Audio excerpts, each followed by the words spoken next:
Deixa eu trazer aqui os nossos entrevistadores aqui do próximo momento do Boa Noite, o Paulo Moreira Leite e a Tereza Cruvinel. Acho que eu estou com algum probleminha aqui, está demorando um pouquinho para os comandos obedecerem, não sei o que está acontecendo. Paulo, Tereza, boa noite, tudo bem com vocês? Tudo bem, boa noite a todos e todas. Tudo jóia. Tereza, tudo bem por aí? Boa noite, Paulo, Gisele e todos que nos acompanham. Maravilha, eu vou trazer aqui nossa entrevistada, Isabela Teixeira, que foi ministra do Meio Ambiente dos governos Lula e Dilma, de 2010 a 2016, é bióloga de formação e tem muito a nos dizer aí sobre esse retrocesso ambiental do governo Bolsonaro. Ministra, boa noite, bem-vinda aqui ao Boa Noite 247, um grande prazer te receber aqui. Boa noite, bom rever, Tereza, Paulo, saudade de vocês. Boa noite, muito obrigada pelo convite. Legal. A ministra Isabela Teixeira tem uma longa trajetória aí, não só no governo, mas também tem participado de vários debates em relação aos temas ambientais aqui no Brasil, né?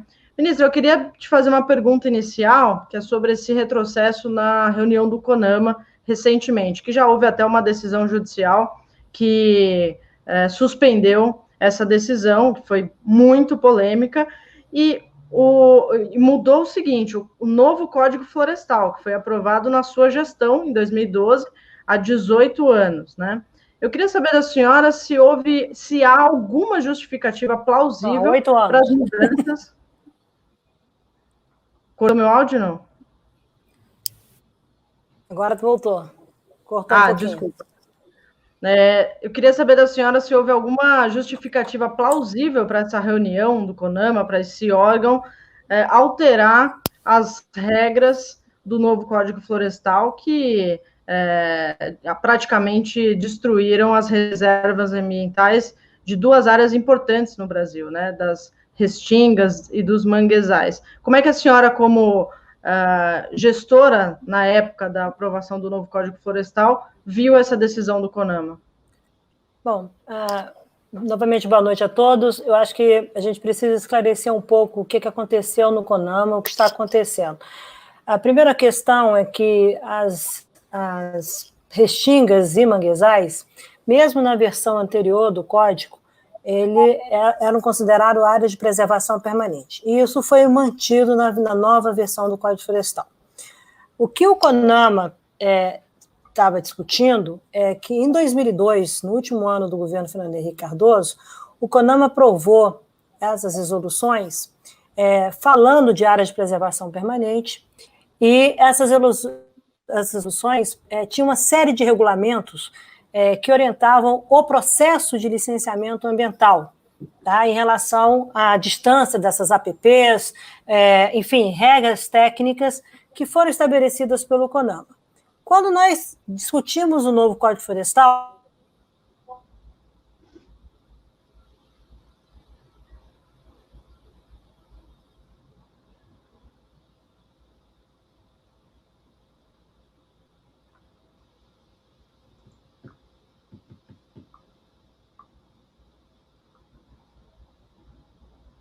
trabalho e estudar. Acho que a ministra teve um probleminha aqui na conexão. Voltou? Está voltando agora. Me ouvindo?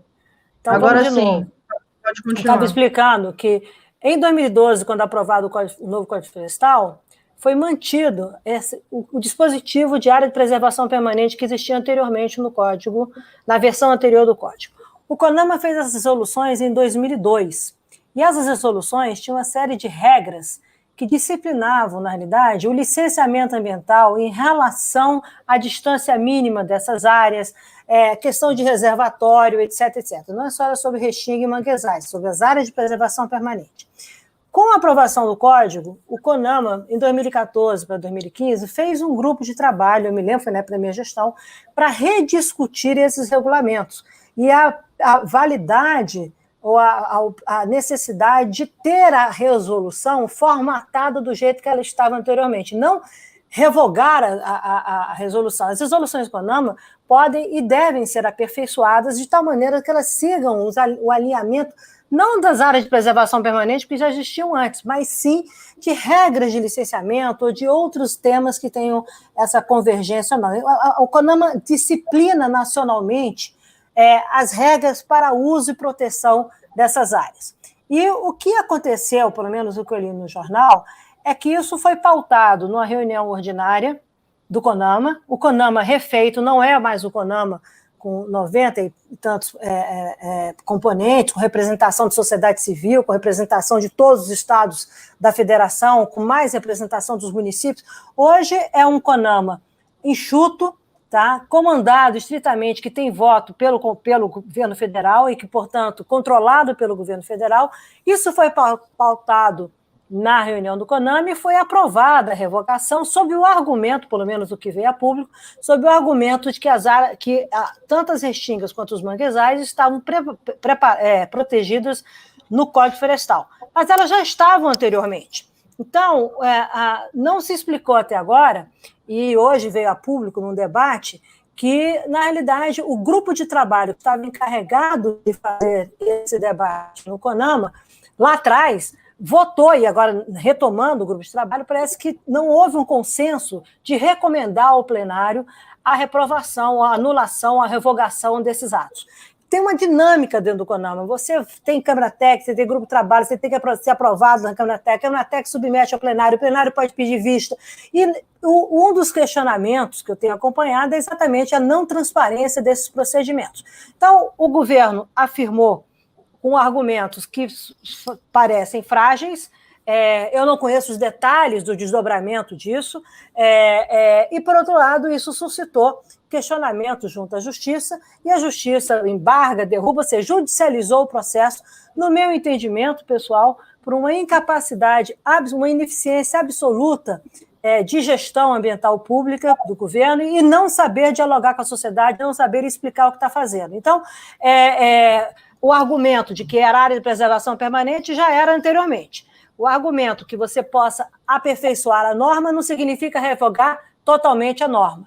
Tá? E a transparência necessária para discutir isso com a sociedade parece que também foi atropelada e, portanto, agora a discussão vai estar no âmbito da Justiça, completamente fora dos domínios da participação da sociedade, dos prós e contras e dos interesses econômicos que guardam tanto a preservação da resolução, ou das resoluções, quanto a revogação das resoluções. O ambiente democrático é um ambiente que você debate interesses, pontos de vista, e você converge em interesses comuns. Não tem mais essa transparência, sugere um ar muito autoritário, muito assim que nós somos, a votação é por maioria e o governo federal tem maioria num colegiado que foi extremamente reduzido, e aí passa, sim, a ideia da fragilização, de mais um capítulo de fragilização das políticas ambientais no Brasil. Então, é uma guerra de narrativas. Esse governo gosta de viver de guerra de narrativas. Ele não sabe trabalhar de construção de pontos de vista divergentes, a partir de pontos de vista divergentes, e construir convergências. Ele simplesmente passa a boiada em tempos de rastreabilidade de boiada. Então, acaba você não sabendo quem tem razão. O resultado é assim, ninguém tem razão e perde o meio ambiente, perde a sociedade brasileira, perdem aqueles que defendem a qualidade de vida, defendem a proteção ambiental. Então, é uma situação política absolutamente sem precedentes na nova república. Me lembra quando eu comecei a minha carreira, acho que nem na época da ditadura, quando eu comecei a minha carreira, o CONAMA, que se instalou em 84, eu estava na primeira reunião do CONAMA, ou seja, portanto, ainda antes da nova república, nem na instalação da reunião do CONAMA, nos debates do CONAMA 84, nós tivemos uma decisão tão de cima para baixo. Pelo contrário, existia diálogo, existia construção de pontos de vista, existia participação da sociedade, em largo espectro, não só da sociedade civil ambientalista,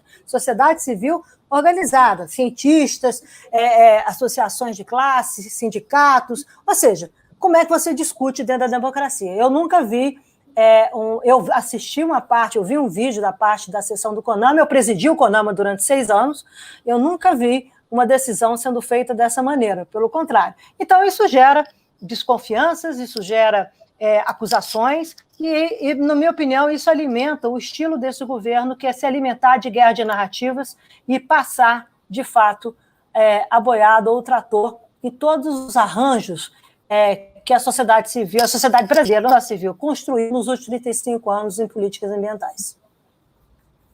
Tereza.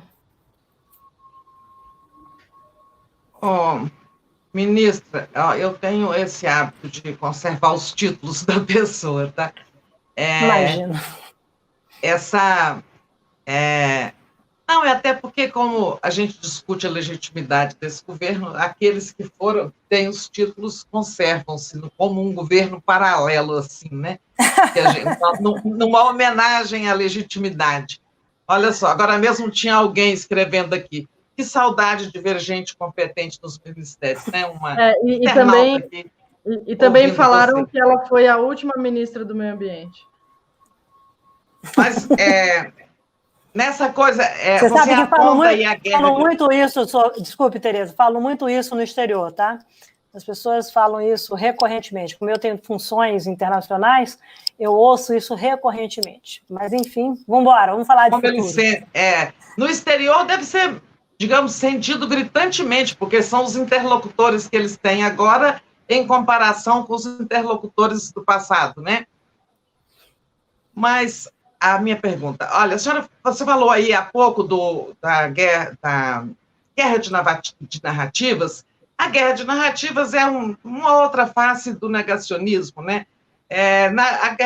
O discurso do Bolsonaro na ONU foi uma peça, né? Uma peça dessa guerra de narrativas. O mundo fala que tem a Amazônia desmatando, que o Pantanal está queimando, ele fala que não, nós temos a melhor política ambiental do mundo e tal. Fica assim. Então, não vai acontecer nada de mudança, a meu ver, na política ambiental do governo, né? Eles vão continuar dizendo que fazem o melhor possível, que é tal, tolerância zero com os crimes ambientais, como o Bolsonaro disse, e o mundo vai continuar olhando aqui o Brasil e vendo o desastre crescer, né? Como vai terminar isso? Né? Qual será o custo pago pelo Brasil por isso? Né? Até quando será possível para o governo continuar com a guerra de narrativas e o negacionismo? Ou em algum momento vai vir uma conta muito pesada e eles terão que cair na real? Eu acho o seguinte, eu acho primeiro que a guerra de narrativas é uma estratégia deles, muito bem colocada do ponto de vista político, porque as questões ambientais, embora é que nem futebol, eu brincava na época do governo, todo mundo entende, mas é extremamente complexo, né? Então, se você sair para fazer uma pergunta sobre futebol, até eu que não entendo nada de futebol, dou opinião, porque eu torço para o Flamengo, então eu dou opinião. É a mesma coisa no meio ambiente. Chega na praia, entrevista alguém, o cara tem opinião para dizer que o esgoto, porque dizendo, aí vai falando. E, na realidade, se trata de um assunto muito complexo, porque é um assunto que requer muito conhecimento científico de um lado, as construções na federação num país tão assimétrico, tão desigual, feito o Brasil, e tão rico do ponto de vista da biodiversidade, da riqueza da natureza, também tem realidade dos vários Brasis que nós conhecemos. Então, quando você adota a estratégia de guerra de narrativas para anular coisas que foram feitas, e mais do que guerra narrativa, você declarou guerra à sociedade civil. É claro, você acabou o diálogo com a sociedade civil organizada no Brasil. Eu posso dizer isso com muita tranquilidade, porque na época do governo da presidente Dilma, uma das vertentes políticas era que a presidente Dilma não gostava de meio ambiente, e que, portanto, era uma desenvolvimentista que ia destruir o meio ambiente. É no governo da presidente Dilma que a gente tem as menores taxas de desmatamento da história da Amazônia. Tá? Se você comparar por períodos de presidentes, desde quando o INPE começou a monitorar, você vai ver que é o governo dela que tem as menores taxas da história. Tá? E eu digo isso muito tranquilamente, porque eu não só fui ministra, eu também fui ministro do presidente Lula. Então, exatamente em 2010 que tem a menor taxa de desmatamento do governo, do período do presidente Lula.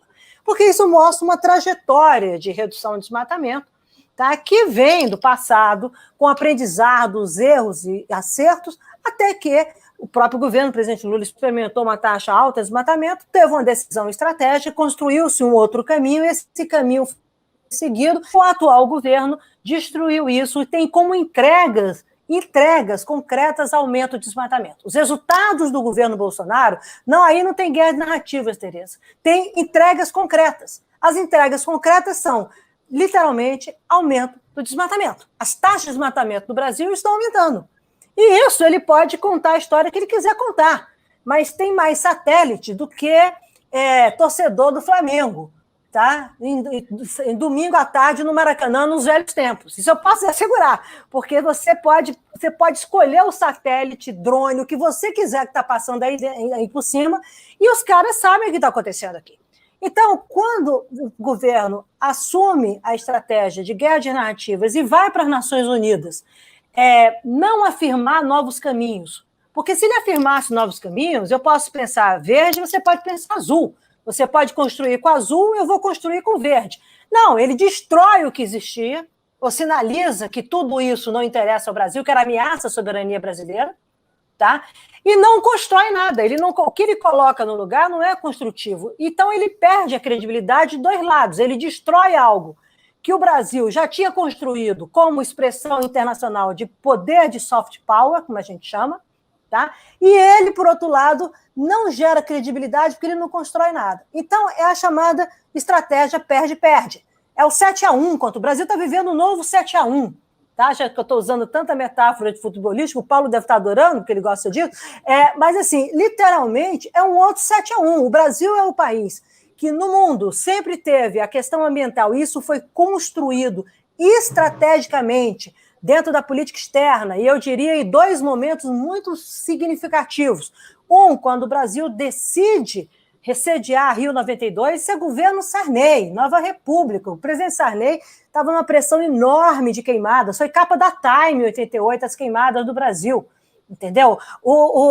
Teve a morte do Chico Mendes, que o atual ministro do Meio Ambiente desconhece, entendeu? Isso teve repercussão internacional. Então, muito bem, o presidente Sarney começou com um discurso de soberania, quer os interesses da soberania brasileira, não sei o quê. A diplomacia brasileira fez uma mudança de rumo.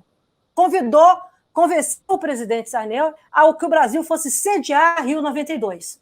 Olha que mudança. Ali você muda toda a história de política externa brasileira.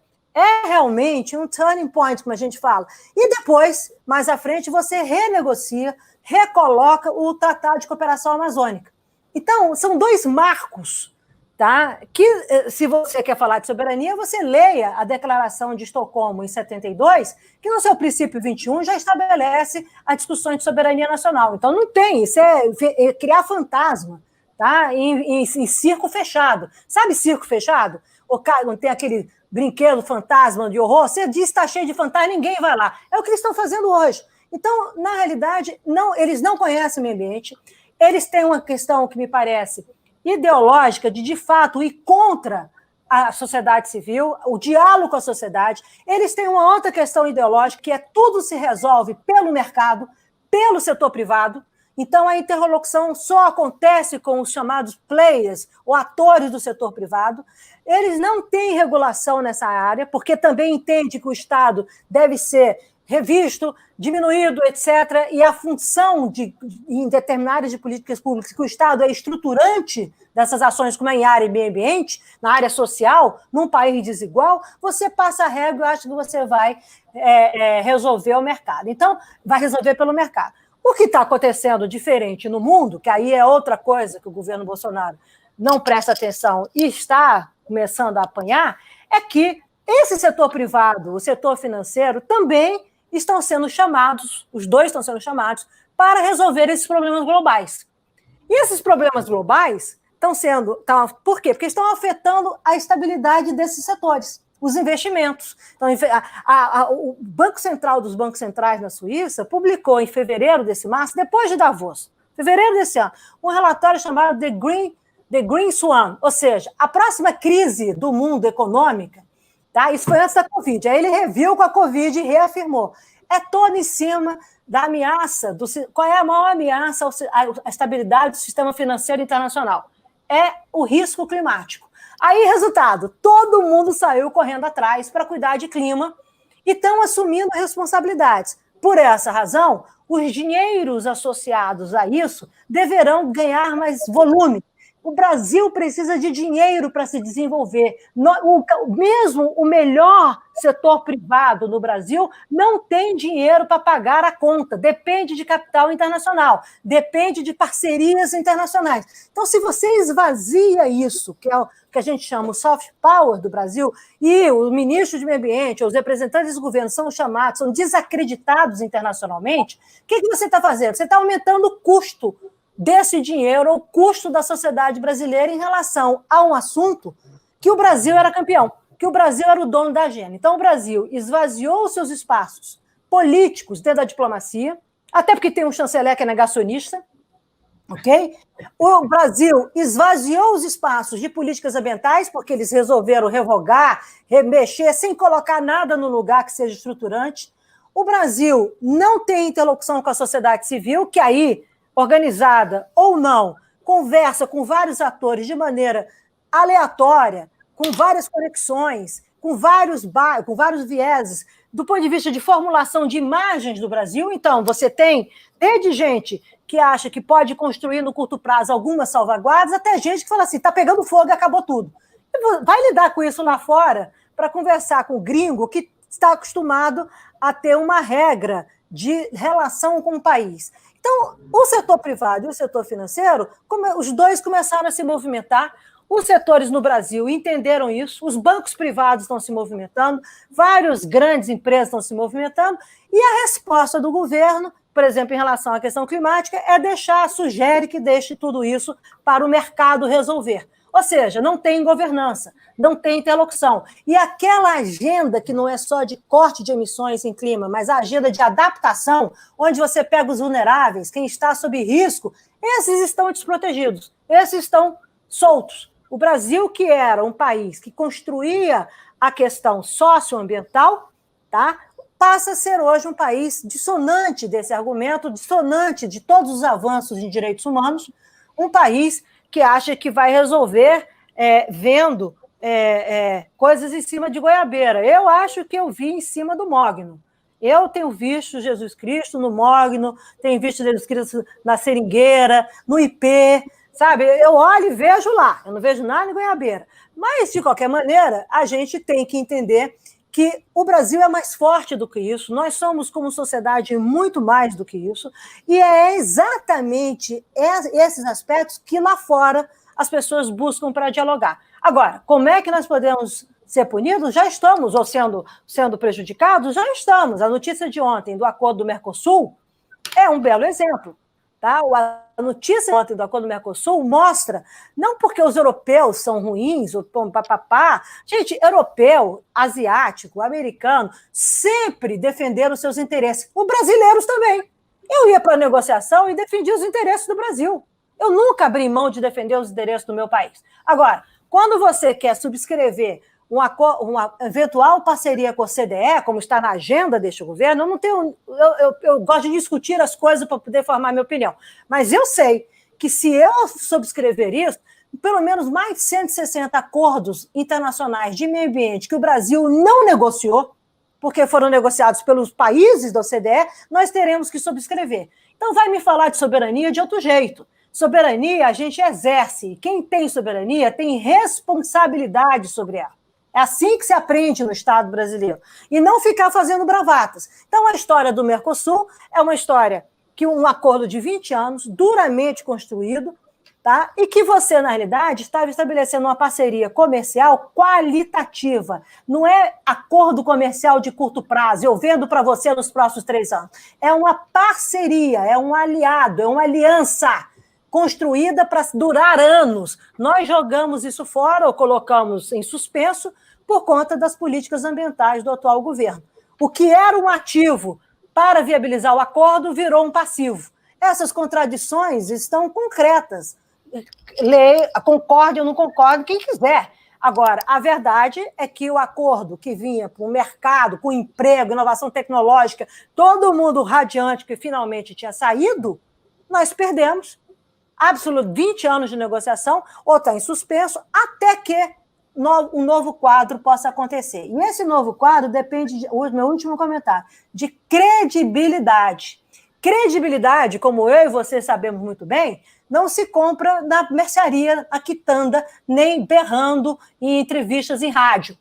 Credibilidade é com base em construção, diálogo e resultados. Você tem que ter entregas, políticas públicas que fazem entregas concretas, que as pessoas entendam que não é um aceno do governo, é uma transformação de fato de qualidade de vida.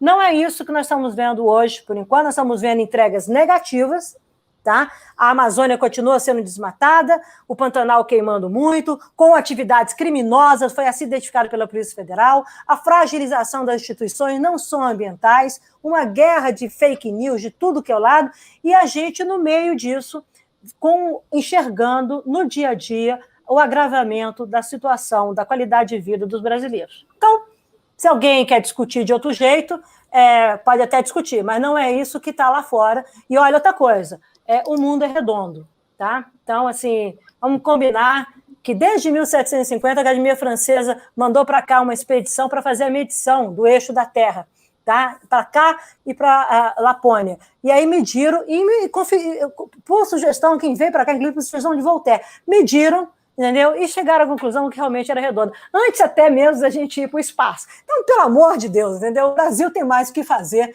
do que ficar com essas disputa por ignorância. Isso não somos nós. É um país hoje que disputa a ignorância. Tenha santa paciência, entendeu? Ô, Paulo, antes só de passar, Paulo, só antes de passar, deixa eu agradecer aqui a chegada da Cora Corinta, Maria da Conceição e a Marina Costa Ferreira, que chegaram como assinantes aqui na TV 247. Diga, Paulo. Não, eu queria primeiro, saudar essa ministra aí, combativa, ministra, tem que chamar de ministra, porque é uma ministra de briga, que estava aí, ficava meio escondida ali no meio ambiente, ninguém acha, não, olha como ela briga bem, que retórica que a senhora tem, ministra, parabéns, e a senhora dá o eixo, hein? A senhora deu o eixo da discussão aí, a gente está ouvindo, e eu queria agora, então, saber o seguinte, conversando com pessoas assim que entendem mais meio ambiente do que eu, e falaram o seguinte, para perguntar para a senhora, qual vai ser o futuro do Fundo Amazônia? Tem algum? Ou é mais uma dessas trapalhadas, as trapalhadas desse governo está destruindo aquilo que podia ser um instrumento muito útil para a gente? A Noruega já está brigando. Eu queria que você falasse um pouco, porque nessa linha que você está falando, estamos desmontando, isso aí parece que é um dos desastres à vista, né? Olha, eu acho que sua fala tem três coisas. A primeira coisa, é importante que o assinante, o ouvinte, todo mundo entenda que tudo na vida você vai atualizando, vai mexendo, vai mudando, vai aperfeiçoando, mas se pressupõe para o bem. Passa a ser uma coisa construtiva. Se a gente não sabia lidar com a erradicação de pobreza, aprendemos a lidar, erradicamos a extrema pobreza, erradicamos a fome, e hoje, infelizmente, nós temos o retorno disso no Brasil. Na questão ambiental, também é muito parecido, tá? Você tem avanços, a questão ambiental começou no Brasil em 73, logo depois da Conferência de Estocolmo, mas você tem avanços realmente expressivos dentro da história da Nova República, da Terceira República. E ali você começa também uma nova trajetória de cooperação internacional. Eu voltei um pouco no tempo para mostrar que esses diálogos, ou essa cooperação internacional nos seus vários formatos, ela ganhou robustez, ou elas ganharam robustez, melhor dizendo, no contexto da Nova República e na progressividade da construção das políticas ambientais, outras políticas sociais, políticas culturais. A área meio ambiente, ela realmente tem sinergia com todas essas políticas de desenvolvimento sustentável no país. Muito bem. E assim você foi construindo a credibilidade da cooperação. Você vai tendo interlocução, você vai mostrando seus interesses, você vai apresentando resultados, eles também apresentam seus interesses, e você estabelece, como a gente chama no jargão, a cooperação bilateral, os interesses comuns entre países, e a partir dali você passa a ter investimentos, projetos, etc, etc. Assim foi com o Programa Nacional de Meio Ambiente, aí foi no caso com o Banco Mundial, primeiro com contrato internacional do Brasil, isso é na década de 80, 86, 87. Tá? Depois vem o programa PPG-7, já como consequência da Rio 92 das queimadas, para a Amazônia, sendo o G7 do mundo faz o primeiro projeto de apoio ao Brasil, de construir políticas públicas na Amazônia, e você vai desdobrando até chegar no Fundo Amazônia. E o Fundo Amazônia é uma conquista das políticas públicas do Brasil, porque ele, na realidade, é um fundo que, diferentemente do PPG-7, que os estrangeiros colocaram o dinheiro aqui para que a gente pudesse desenvolver políticas e resultados, estruturar ações, o movimento ambientalista, o movimento extrativista, o Conselho Nacional de Seringueiros, tudo que foi feito, populações indígenas, etc. No Fundo Amazônia, você recebeu dinheiro pelos esforços e os resultados positivos do Brasil. Então, quando você muda no governo do presidente Lula a trajetória do desmatamento, tá, em que a ministra Marina Silva, com o presidente Lula, desenha o primeiro PPCDAN, que depois nós fomos redesenhando até a 4ª versão, quando eu deixei o governo, tá, você pega essas políticas públicas e faz o quê? Você reduz o desmatamento, você combate o crime ambiental no país. Tá? Veja os resultados, os processos que o IBAMA instruía, junto ao Ministério Público Federal, são processos criminais. A integração, o IBAMA passou a ser do Sistema Brasileiro de Inteligência. Tá? Você trabalha com a Interpol para combater os crimes ambientais, você trabalha com a Polícia Federal, com a Polícia Rodoviária Federal. Então, não venha dizer que não tinha gestão pública. Isso é um absurdo. O governo Lula e o governo Dilma fizeram concursos públicos. O presidente Dilma deu reposição de todos os serviços temporários, as vagas temporárias, que tem o permanente temporário, e fez concurso público. Autorizou que eu fosse ao Congresso a negociar uma lei para a criação de novas 1.200 vagas para o ICMBio e o IBAMA na Amazônia. Veio o governo Temer, cancelou tudo em nome do teto fiscal. Então, fazer acusações, a gestão do Ministério do Meio Ambiente no governo da presidente Dilma saiu com grau máximo de eficiência em gestão pública, conferida pelo Tribunal de Contas pela CGU. Também tudo foi organizado. O Ministério do Planejamento falou, esse é modelo que foi feito aqui dentro. Muito bem. Então, você conta uma história, você vai evoluindo nessa história e chega no Fundo Amazônia, Paulo, e o Fundo Amazônia é um reconhecimento dos resultados de queda de desmatamento. E aí, esse reconhecimento que é feito pela sociedade norueguesa, isso é extremamente importante ser observado. Um país feito a Noruega, que é um país pequeno e rico, para você colocar um dinheiro de $1 bilhão, foi o primeiro, foram 2 desembolsos, tá? O primeiro foi de $1 bilhão, foi o ministro Mink, Carlos Mink, que assinou isso com o presidente Lula, convenceu o presidente Lula disso. A sociedade norueguesa teve que aprovar isso. Tá? E teve que aprovar por intermédio do seu parlamento. Não é distante como Brasília. Eles discutem mesmo. E todos eles toparam pegar parte da sua riqueza como sociedade e destinar isso ao Brasil. É isso que é o Fundo Amazônia. Então, quando você pega... Por quê? Porque eles entendem que tem que proteger a Amazônia, entendem, mas sabe por quê? Porque se queimar a Amazônia, como eles têm o degelo lá acontecendo, eles estão vivendo nas costas deles a consequência do aquecimento global, eles sabem, tá, que você vai jogar carbono na atmosfera, não é a Amazônia que é a Amazônia do Brasil, mas a queima da Amazônia, o desmatamento joga esse carbono na atmosfera, provoca um aquecimento e afeta a vida de todos no planeta. Então, eles têm interesse de que a Amazônia seja bem cuidada à luz da visão estratégica dos brasileiros. Nunca teve intervenção em soberania, pelo contrário, eles dão dinheiro com base em quê? Na capacidade de reduzir o desmatamento. Como o Brasil tinha uma trajetória consistente de redução de desmatamento, mesmo depois de 2012, que é a menor taxa é em 2012, você oscila, mas você não vai a 10 mil, nem a 14 mil, como estão sinalizando agora. Você fica entre 5 e 6. Porque você está combatendo o crime. Na medida que você está chegando mais perto dessas organizações, é mais complexo você desmontar isso. Tá? Mas você estava ali lutando e nós nunca perdemos a credibilidade. Tanto é que em 2015, quando do Acordo de Paris, que eu liderei a delegação e fui ainda 5 pessoas-chave na negociação global do acordo, a convite do governo francês, o presidente Hollande mandou o presidente da COP ao Brasil diretamente falar com o presidente Dilma para me convidar formalmente em nome do governo da França para integrar o grupo que ia negociar Paris, tá? Não é mais só como chefe de delegação, Na hora que a gente está lá em Paris, a Noruega assina com a presidente Dilma, a primeira-ministra, a mesma que está aí hoje, assina a segunda fase do Fundo Amazônia, de cerca de 800 milhões de dólares, junto com a Merkel, que tinha vindo aqui em agosto, fazer um acordo bilateral para Paris, com o Brasil, colocando 100 milhões de euros. Essas sociedades estavam apostando no Brasil. Quando você desmonta isso, acusando que não tem transparência, esse fundo é não só pelo BNDES, é a excelência do BNDES, mas tem auditoria internacional, auditoria de tudo que é lado. Você apresenta os argumentos e não coloca nada na mesa. Você põe propostas incabíveis. O que os doadores fizeram? Isso vai contra as regras que nós pactuamos e contra as regras que a minha sociedade autorizou para eu poder usar o dinheiro que é da sociedade. Então, quando eu estive na Noruega no passado, eu estava na conferência, eu fiz questão de agradecer ao povo norueguês o apoio que eles tinham me dado durante a minha gestão. Eles estavam emocionadíssimos, porque um brasileiro tinha chegado lá para agradecer o que a sociedade tinha feito. Hoje, o Brasil é um país que agride, o país se tornou um país deselegante. Eu nunca vi o Brasil um país... Nós somos deselegantes com os nossos parceiros. Não quer dizer que você não possa rever regra, que você não esteja satisfeito, que você... Agora, você não agride, você não tira, você constrói. Sabe por que eles não constroem? Porque não sabem construir. Não tem credibilidade para construir.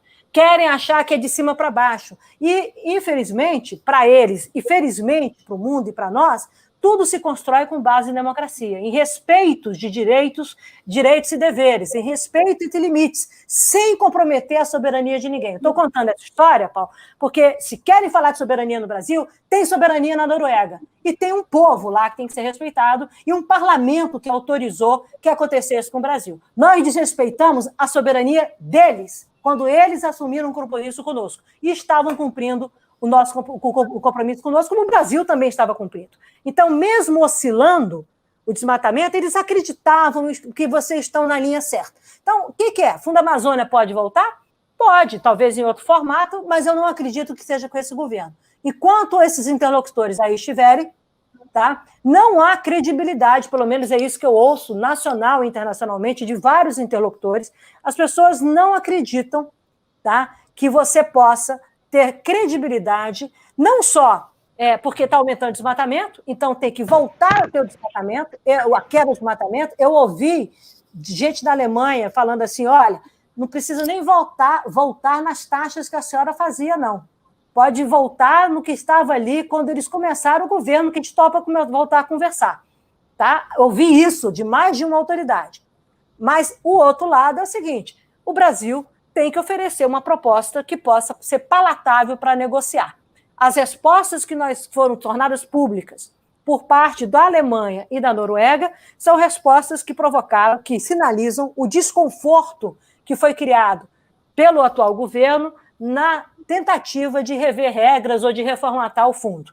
Tá? E também acabou suscitando com a própria demissão do ex-presidente do BNDES, associado também a isso, ao desgaste dele de querer proteger o fundo, porque tem o Joaquim Levy, que foi ministro também da Economia da presidente Dilma, e que tentou, de todas as formas, equacionar, e pode criticar ou falar o que quiser do Joaquim Levy. Agora, ele é um homem que conhece regra internacional e negociação internacional como poucos, tá? E conhece muito bem, e tentou construir e parece que, pelo visto, não conseguiu. Então, o Brasil, hoje, não tem dinheiro. Faz agora, isso é bom de registrar, vou registrar aqui na 247.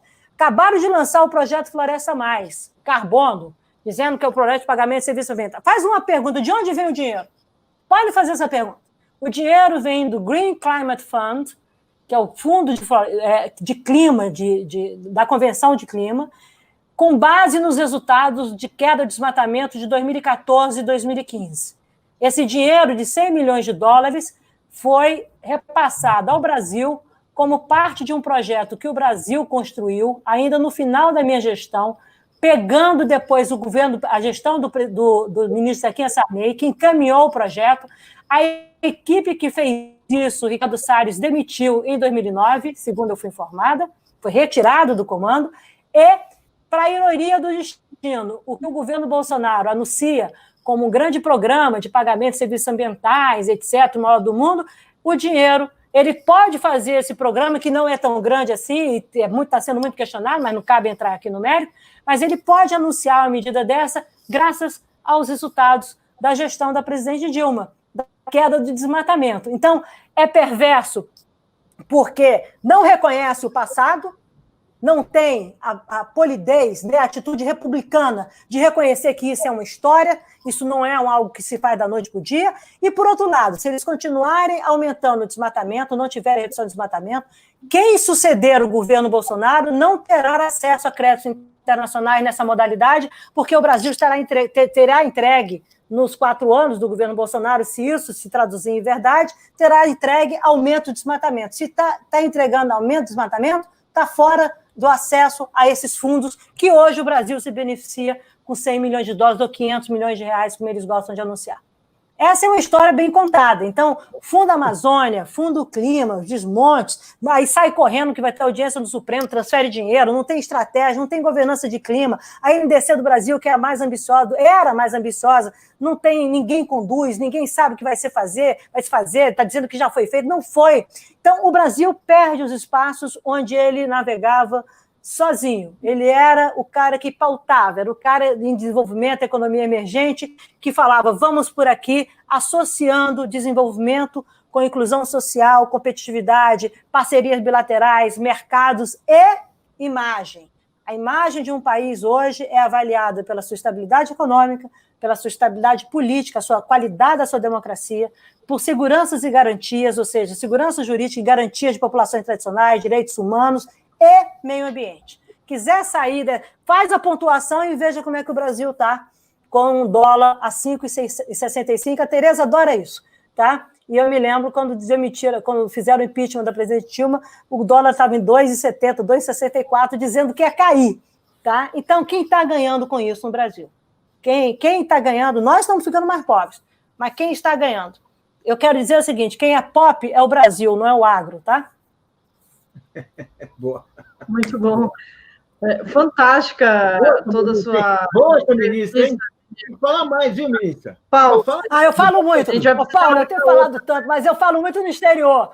Eu tenho falado tanto que eu, assim, tentando explicar tecnicamente, que é difícil, que eu falei, área ambiental é uma coisa apaixonante. Não tem um jornalista que eu não conheço que tenha ido se dedicar a isso que não virou um militante.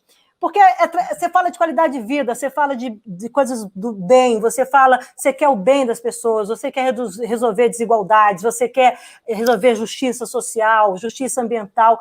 As realidades são muito duras, então você sabe que a natureza pode ser uma aliada. Nós estamos tentando construir, o mundo está mudando para uma direção que você vai construir soluções de desenvolvimento com base na conservação. O Brasil quer construir soluções de desenvolvimento com base na destruição. Nós já perdemos uma floresta tropical, que foi a Mata Atlântica. Nosso processo de colonização e desenvolvimento destruiu 90% de uma floresta tropical. Tá? É só você olhar. É porque a gente acha... E não conseguimos, com essa destruição, ser um país justo, não conseguimos ser um país mais homogêneo em termos de IDH, não conseguimos ser um país com renda per capita média de país desenvolvido. Ao contrário, vivemos as agruras que nós vivemos até hoje, mas temos avanços. Então não é possível que para o futuro, que já está hoje, o futuro não é daqui a 50 anos, não. O futuro acontece hoje com as escolhas de hoje. O futuro não é mais projeção linear do passado, como na época da minha mãe, né? Que você acreditava que a vida ia ser de um jeito só. Não, o futuro é fluido. Ah, tá bom. Tudo isso é muito bonito de falar. Essa geração de hoje, se as pessoas não acordarem, o novo perfil de consumidores, etc., é a geração da utopia verde. Tá? Utopia na origem da palavra, não é de sonho, não. Na origem da palavra de utopia. A nossa geração era a geração da liberdade. Nós lutamos pelas liberdades. A nova geração estão lutando pelos novos comportamentos, pela nova maneira de se relacionar com a natureza. De novo, o Brasil tem a abundância a seu favor. Espero que seja a abundância da natureza e não da ignorância. Tá? Isso é que é importante de ser ressaltado. A gente menospreza a cultura, menospreza a diversidade do nosso povo, menospreza as nossas liberdades. Há uma simplificação do conhecimento, há uma simplificação de entendimento sobre tecnologia, o impacto da economia de inovação, uma simplificação das relações bilaterais importantes. O mundo está no novo jogo geopolítico, geoeconômico, está na hora de escolher o lado que quer ficar.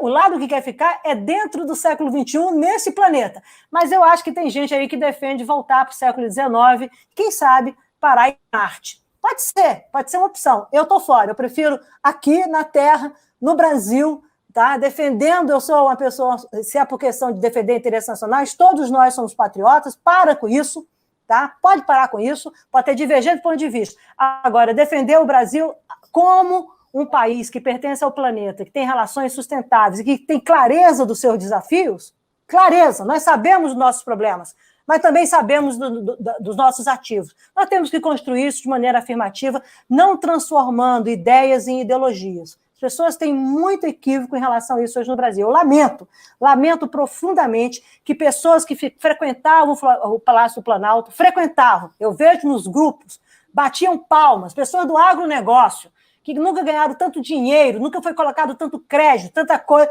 hoje simplesmente digam que nada foi feito. Sabe? É um país que não respeita a sua história, não tem nem a dignidade política, alguns dos países, não o Brasil, não tem a dignidade política de respeitar a sua história. Então tem que prestar atenção nisso, porque lá fora as sociedades estão mudando, com todos os seus problemas, mas estão lidando com novos valores. E para a gente aqui, combater o desmatamento, combater o crime ambiental e combater o crime é um imperativo moral, mesmo que queiram dizer que a moral brasileira tem outros limites. Eu não concordo. Eu ainda sigo a Constituição e sigo as minhas ambições de conquista de liberdade e de direitos humanos. Então, por mim, vou continuar lutando, vou continuar dizendo, defendendo o Brasil. Acho que está errada a maneira como o Brasil está conduzindo, e aí a Tereza me provocou, você também. Se nós não acordarmos, não nos prepararmos, nós vamos pagar muito mais do que a gente está podendo ver. Porque os dinheiros vão ficar mais caros, os espaços políticos são outros, os questionamentos são outros, o Brasil vai para o final da fila, o Brasil não é mais ouvido, quando o Brasil não é o país do futuro, o Brasil tem que ser o país do presente. Eu cansei dessa discussão de o maior do mundo. Olha, nós somos o que somos e vamos do jeito que nós somos. Tá? Com as nossas contradições, mas continuamos sendo aquela gente bronzeada que tem um valor único no mundo. Absolutamente único no mundo. Tá bom, Paulo? Bom, Tereza, então, olha, acreditem, eu seguirei meus rumos aí pelo mundo defendendo o Brasil, e acho que a gente tem que construir realmente novos rumos dessas políticas socioambientais no Brasil. Tá? Muita gente precisa ainda que a gente trabalhe, que possa solucionar com a inclusão social. Então, a minha visão é uma visão, a chuva passa, mas a gente tem que tomar chuva se protegendo. Então, eu acho que temos que agir com civilidade. Tem uma guerra política, eu não vou entrar nessa guerra política, embora lute de maneira, mas nós temos que saber construir com cultura. Eu estou impressionada com o desmonte das políticas culturais, absolutamente impressionada, com o desmonte nas políticas de gênero. É inacreditável, entendeu? Eu acho que inventaram outro gênero no Brasil, que se diz mulher, mas não é. Tá? Não pertence ao gênero humano, na minha opinião, tá? A espécie humana. De qualquer maneira, eu acho que nós temos mais ganhos e essa sociedade é mais forte. Temos que seguir lutando com muita graça, né? Porque nós não podemos perder essa coisa tão valorosa do brasileiro, que é a capacidade de se adaptar e de recepcionar o mundo. Tá? Nós não podemos perder isso. Isso, para mim, é uma condenação no século XXI. Tá bem? Ministra, você disse que o meio ambiente é apaixonante, mas é apaixonante te ouvir falar, né? Eu concordo com o Paulo que eu via matérias com declarações suas, mas nunca tinha te ouvido falar assim por tanto tempo, e foi uma das melhores entrevistas que a gente já fez até aqui no Boa Noite, sem dúvida nenhuma. Assim, fico muito feliz de te ouvir. Acho que a gente até precisa marcar outra, né, Paulo, quando ela puder, mais longa, para ouvir mais. E vamos começando. Olha, foi super legal, também porque eu pude ver meus amigos. Depois que eu não vi a Tereza, não vi o Paulo. O Paulo era meu vizinho, então eu não podia descer aqui em Brasília, entendeu? Eu não vejo mais o Paulo, não vejo mais nada. Diga, Tereza, desculpe, querida, fala. Não, é porque você disse que fala muito lá fora, né?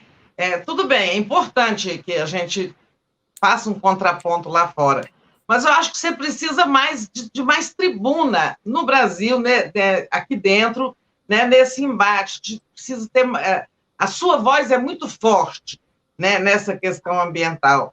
As pessoas estão por aí, é claro que tem muita gente resistindo, né? Mas elas estão dispersas e não há uma forma de, digamos, uma tribuna que unifique todas essas vozes.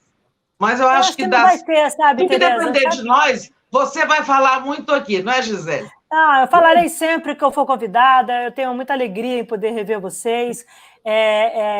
Eu tenho falado também muito no Brasil, tá? E com esse momento agora nosso de viver de webinars, né? Eu já virei até influencer. No dia que me chamaram de influencer, eu fiquei olhando assim, falei, meu Deus do céu.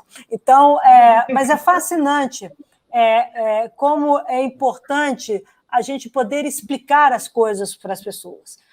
Eu acho que as pessoas no Brasil estão num momento importante de se voltarem para fazer reflexões e não ficar comprando coisas porque você vai só com aquela emoção do curto prazo. Nós estamos num momento muito importante de escolhas do Brasil, escolhas que mostram, se você quer falar que 2022 tem 200 anos de independência, eu falo que tem 100 anos da Semana de Arte Moderna. Tá? E tem 50 anos da Conferência de Estocolmo. É esse parangolé que a gente tem que entender como é que a gente quer afirmar, como é que a gente quer aceitar essa afirmação por novos caminhos. Então, eu acho que eu não gosto da ideia de guerras narrativas, eu acho isso desgastante. Eu vivi um pouco disso na época do governo da Dilma, com alguns segmentos do ambientalismo. Tá? Hoje, todos são amigos, todos reconhecem, tem gente que já fez meia-culpa, etc, etc., mas o tempo dá essa distância. A discussão é o seguinte, Tereza, está passando muito rápido. Tudo está passando muito rápido, está tudo muito acelerado. Então, eu acho que essa nova turma que está vindo aí, esse novo entendimento de política, essa capacidade com a experiência de vocês, jornalistas, apresentarem as coisas, apresentarem os fatos e permitirem a reflexão, sabe? Mas mostrando o que está em jogo, o que o Brasil está deixando de afirmar e o que o Brasil está, de fato, perdendo. E são duas coisas diferentes. Você tem que bloquear hoje no Brasil os retrocessos, mas você tem que estar preparado para ir para o futuro. Esse ir para o futuro também não está nos melhores moldes, porque não, é uma coisa ufanista, uma coisa maluca, uma coisa que não fica em pé. Tá? Do ponto de vista daquilo que nós que temos vivência, eu, pelo menos, como servidora pública há 35 anos, você sabe que você leva muito você construir algo e muito aprendizado para você afirmar que erradicou a extrema pobreza ou erradicou a fome no Brasil, ou reduziu o desmatamento com a maior contribuição de redução de gás de efeito estufa do mundo que o Brasil fez. Nenhum país do mundo cortou o que o Brasil cortou até hoje, tá? De contribuição global.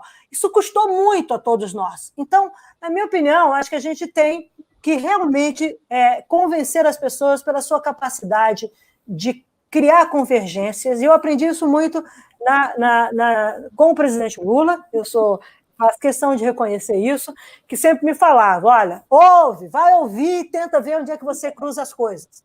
Tá? E é isso, você tem que ouvir e onde é que você cruza as coisas. Se em 10 temas você consegue cruzar em 4, em 3 você consegue minimamente não brigar, ou em 4 você não briga, 4 você cruza, bem, e os outros 2 você vai começar para polarizar, deixa os outros 2 para depois. Constrói primeiro o consenso e ganha tempo para ver se as pessoas amadurecem para poder viver isso. Não, a gente está chamando os 2 para brigar, porque essa é a estratégia do atual governo. Eles brigam o tempo inteiro, eles geram esgotamento pelas fake news e pela briga, pela disputa, tá? Por desqualificar as pessoas e pela cara de pau. Tem muita gente com cara de pau. E a gente, por outro lado, tem que saber, como sociedade, pelo menos na área ambiental, que é o que eu posso falar, saber discutir o que está sendo pautado no mundo de novo. Vem aí mesmo, o meio ambiente veio para ficar. Depois da Covid, então, olha, pode esquecer, tá? Vai todo mundo falar de meio ambiente no mundo, todo mundo, porque é fruto de um desequilíbrio entre a relação homem e natureza. Então, esse negócio está entrando, e está entrando porque veio para ficar no século XXI. Como é que a gente quer se comportar em relação a isso? Que não seja radicalismos, teses vazias, ignorando a ciência, dizendo que um é melhor que o outro. Que isso? Tá? E forçando quem está no governo eleito tomar medidas que possam construir um Brasil mais justo, mais inclusivo, mais sustentável. Senão, seja responsável, seja punido por isso. O Brasil tem que parar com esse debate de que só é punido quem faz mal feito. tem que ser punido quem não sabe gerir o país de fato, tá? Ou viver de bravatas. O Paulo sabe isso melhor que eu e você mais do que nunca, porque você é a meio bruxa dessa história. A esplanada dos ministérios não é lugar de bravatas, não é isso? Nós já aprendemos isso muito bem. E eu fiquei 6 anos como ministro e 2 anos como secretário executivo, aprendi isso claramente. Não tem uma frase minha que seja de bravata, porque eu sei que tudo tem causa e efeito.